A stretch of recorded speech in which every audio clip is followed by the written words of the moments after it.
বিরোধী দলের নেতা আজকে এখানে উপস্থিত হবেন, সেই কারণে নতুন জালেম বিএনপি ইচ্ছা করে কারেন্ট বন্ধ করে দিয়েছে, এটা আমি বলতে চাই না। এখানে এই মুহূর্তে বিদ্যুৎ নাই। এই বিদ্যুতের সংকটটা সৃষ্টি হলো কেন সেটা আগে খতিয়ে দেখতে হবে। এই গ্যাসের সংকটটা সৃষ্টি হলো কেন সেটা আগে খতিয়ে দেখতে হবে। বাংলাদেশে তেলের সংকটের গল্প বলা হলো, তেলের মূল্য, জ্বালানি তেলের মূল্য বৃদ্ধি করা হলো, বৃদ্ধি করার পর দিন থেকে জ্বালানি সংকট শেষ হয়ে গেল। তার মানে কি মূল্য বৃদ্ধি করার জন্য আমরা একবার জ্বালানি সংকট করি, একবার গ্যাসের সংকট করি।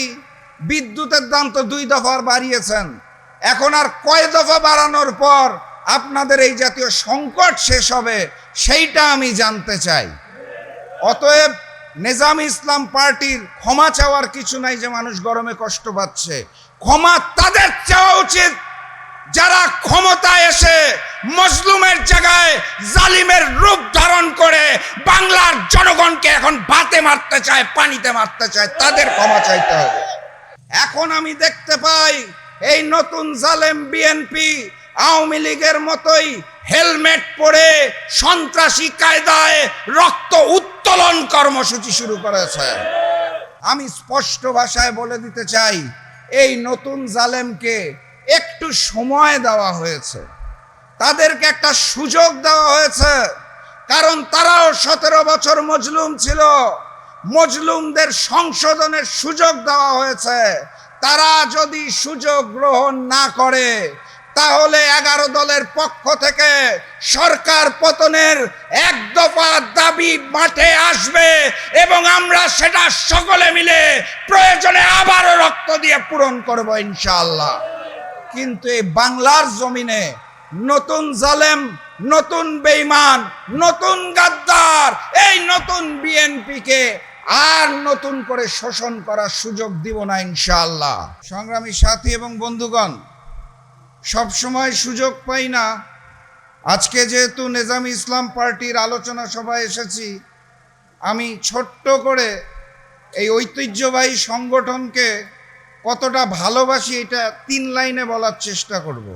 নিজামী ইসলাম পার্টিকে আমি 3টা কারণে অত্যন্ত শ্রদ্ধা করি এবং ভালোবাসি।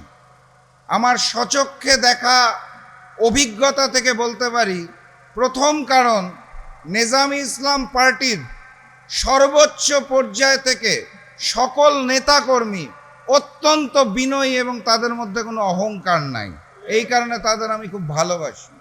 দ্বিতীয় কারণ, যখন বাংলাদেশের অসংখ্য রাজনৈতিক দল চিন্তা করছিলেন, গবেষণা করছিলেন অন্তর্বর্তী সরকারের সময় একক নির্বাচন করব, জোটবদ্ধ করব, বিএনপির সাথে করব নাকি জামাতের সাথে করব, সুবিধাবাদী করব নাকি অসুবিধাবাদী করব, ওই সময় বাংলাদেশ নিজামী ইসলাম পার্টি পাথর দিয়ে যে বিএনপির সন্ত্রাসীরা হত্যা করত, চাঁদাবাজি করত, সেই দৃশ্য দেখে তখনই সিদ্ধান্ত নিতে পেরেছিল কোনো সুবিধাবাদী রাজনীতি করব না, জনগণের রাজনীতি করব এবং রাজপথে থাকব। এই চিন্তা করতে তাদের সময় নিতে হয় নাই, নির্বাচনের তফসিল ঘোষণা করতে হয় নাই, কোনো জায়গায় বাহাজ করতে হয় নাই। তৃতীয় যেই কারণে আমি নিজামী ইসলাম পার্টিকে অত্যন্ত ভালোবাসি, আমরা যখন 8 দল থেকে 11 দলে রূপান্তর হয়েছিলাম তখন দফায় দফায় আমাদের আসন বন্টন নিয়ে বৈঠক হচ্ছিল। আমি আমার স্বচক্ষে দেখতে পেয়েছি বাংলাদেশ নিজামী ইসলাম পার্টি সেই আসন বন্টনের আলোচনায় অত্যন্ত দায়িত্বশীল ভূমিকা পালন করেছিলেন এবং ছাড় দেওয়ার মনোভাব নিয়ে সেই টেবিলগুলোর আলোচনায় বসেছিলেন, আমার স্বচক্ষে দেখা। এই কারণেও আমি বাংলাদেশ নিজামী ইসলাম পার্টিকে অত্যন্ত পছন্দ করি এবং ভালোবাসি। আমি বিশ্বাস করি বাংলাদেশ নিজামী ইসলাম পার্টি আজকে যে আলোচনা সভার আয়োজন করেছেন তার মূল উদ্দেশ্য হচ্ছে, অতীতেও তারা যেভাবে মজলুম মানুষের পক্ষে থাকতে চেয়েছিলেন এখনও তারা থাকতে চায়, ক্ষমতার লালসা না করে ভবিষ্যৎ বাংলাদেশ গড়ার জন্যই তারা কাজ করতে চায়। তাদের জন্য আমি সবাইকে অনুরোধ করবো, একটা জোরে করতালি হবে বাংলাদেশ নিজামী ইসলাম পার্টির জন্য। সংগ্রামী সাথী এবং বন্ধুগণ, বক্তব্য দীর্ঘায়িত করার সুযোগ নাই, অনেক বক্তা আছে এবং সামনে যারা বসে আছে তারা অত্যন্ত কষ্ট পাচ্ছে, আমি দেখতে পাচ্ছি গরমের কারণে। প্রচণ্ড গরম পরিবেশ এই ঘরটার ভিতরে, এবং মঞ্চ থেকেও বিনয়ী নেজামি ইসলাম পার্টির নেতারা বারবার বলছিলেন, আমি কানে শুনতে পাচ্ছি, যে মানুষগুলার খুব কষ্ট হচ্ছে এবং ক্ষমা চাওয়া দরকার। আমি অত্যন্ত বিনয়ের সাথে বলতে চাই, নেজামি ইসলাম পার্টি এখানে আয়োজন করেছে, তাদের ক্ষমা চাওয়ার কিছু নাই। এখানে এই মুহূর্তে বিদ্যুৎ নাই। এই বিদ্যুতের সংকটটা সৃষ্টি হলো কেন সেটা আগে খতিয়ে দেখতে হবে। এই গ্যাসের সংকটটা সৃষ্টি হলো কেন সেটা আগে খতিয়ে দেখতে হবে। আমি বিশ্বাস করতে চাই বিরোধী দলের নেতা আজকে এখানে উপস্থিত হবেন, সেই কারণে নতুন জালেম বিএনপি ইচ্ছা করে কারেন্ট বন্ধ করে দিয়েছে, এটা আমি বলতে চাই না, এটা আমি বিশ্বাসও করতে চাই না। আমি যেটা দেখি এবং বিশ্বাস করি সেটা হচ্ছে, বাংলাদেশে তেলের সংকটের গল্প বলা হলো, তেলের মূল্য, জ্বালানি তেলের মূল্য বৃদ্ধি করা হলো, বৃদ্ধি করার পর দিন থেকে জ্বালানি সংকট শেষ হয়ে গেল।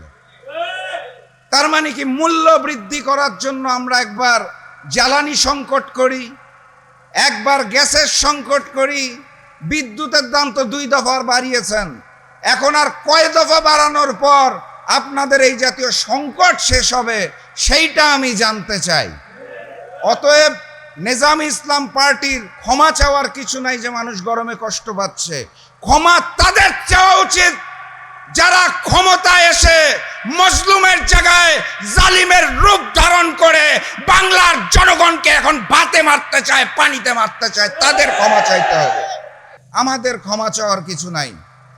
সংগ্রামী সাথী এবং বন্ধুগণ, আমি এক সময় দেখতাম যে চক্ষুদান কর্মসূচি হচ্ছে, এখন আমি দেখতে পাই নতুন জালিম চক্ষু উত্তোলন কর্মসূচির সূচনা করেছে। আমি এক সময় দেখতাম রক্তদান কর্মসূচি চলছে, এখন আমি দেখতে পাই এই নতুন জালেম বিএনপি আওয়ামী লীগের মতোই হেলমেট পরে সন্ত্রাসী কায়দায় রক্ত উত্তোলন কর্মসূচি শুরু করেছে।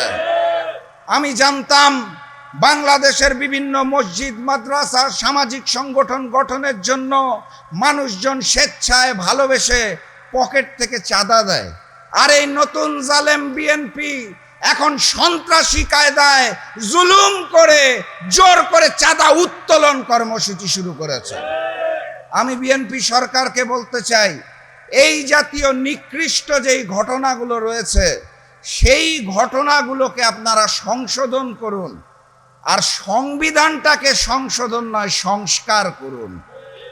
যেই সংবিধানকে আপনারা সংস্কারের বদলে সংশোধন করতে চাচ্ছেন, সেই সংশোধনটা আল্লাহর ওয়াস্তে নিজের দলের নেতা কর্মীদেরকে নিয়ে করুন, তাহলে আমরা একটু নিস্তার পেতে পারি।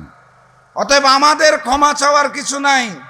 ক্ষমা চাইতে হবে ওই নতুন জালেমকে যারা ক্ষমতার মসনদে বসার লক্ষ্যে দেশ এবং জাতির সাথে প্রতারণা করেছিল, যারা মিথ্যা কথা বলেছিল, যারা লন্ডন থেকে দেশে আসার জন্য ভারতে মুচলেকা দিয়েছিল, যারা নতুন বাংলাদেশে এসে সংবিধান সংস্কার না করে দেশের জনগণের সাথে শহীদের রক্তের সাথে বেঈমানি করে ওই লীগের জায়গায় নিজেদেরকে প্রতিস্থাপন করেছে, তাদের ক্ষমা চাইতে হবে এই জাতির উদ্দেশ্যে।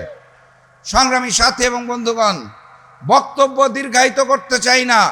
আপনারা জানেন 11 দলের পক্ষ থেকে আমাদের লং মার্চ কর্মসূচি ঘোষণা করা হয়েছে এবং 4টি লং মার্চ শেষে সোহরাওয়ার্দী উদ্যানে মহাসমাবেশের ঘোষণা দেওয়া হয়েছে।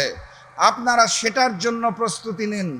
আজকের এই মঞ্চ থেকে আমি অনেকেরই বক্তব্য শুনেছি, আমার পূর্বে যারা বলেছেন তাদের মতো করে একই কথা বাংলাদেশের 18 কোটি জনগণ বলতে চায়।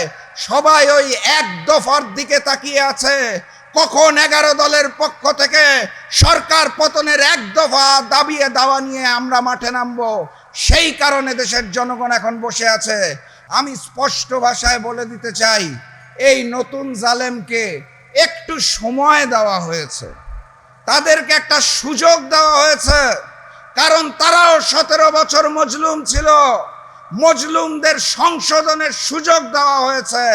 তারা যদি সুযোগ গ্রহণ না করে তাহলে 11 দলের পক্ষ থেকে সরকার পতনের এক দফা দাবি মাঠে আসবে এবং আমরা সেটা সকলে মিলে প্রয়োজনে আবারও রক্ত দিয়ে পূরণ করব ইনশাআল্লাহ।